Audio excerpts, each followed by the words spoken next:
With a big dump of snow Thursday night and plummeting temperatures, and it's an interesting day for racing. Welcome to the 16th annual Pentathlon de Neiges on the Plains of Abraham in Quebec City.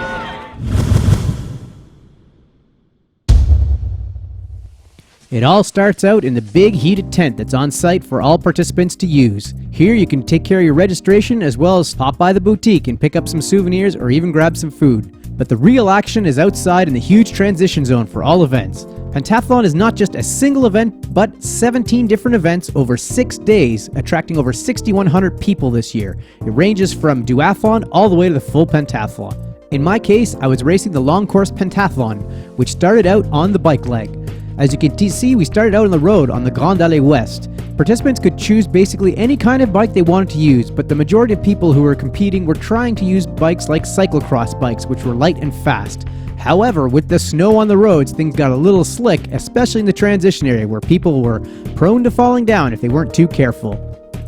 After your 4 loops, it was into the transition zone to put on your sneakers and head out on the run course. This leg consisted of 3 laps and just over 5 kilometers. Although it was flat, with the extra snow we'd gotten, it was a bit tricky in spots and felt like you're running on sand. That's how deep the snow was. In any case, the scenery was good and you got to run through the crowd of people numerous times before heading back to transition.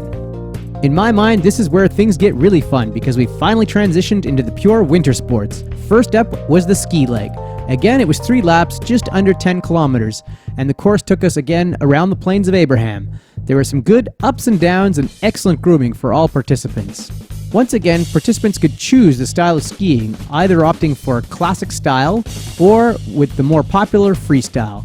Either way, once you finished, back into transition you go. Next up is the ever-popular speed skating section, which takes place on a nice oval. For me, it was the first time on skates this year. Well, I got the ski done. Now I'm out on the ice oval doing my 20 loops.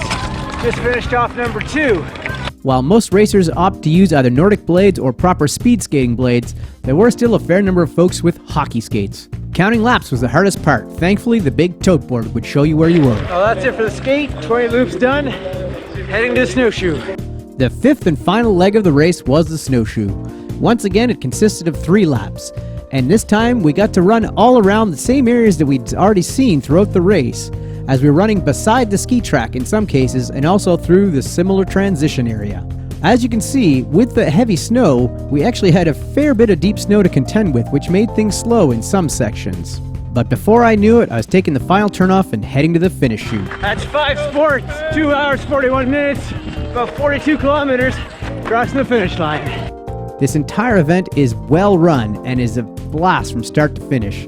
My favorite part was actually hanging around afterwards watching other races and people finishing. At the end of your event, you can always pop in and get a warm bowl of chili too.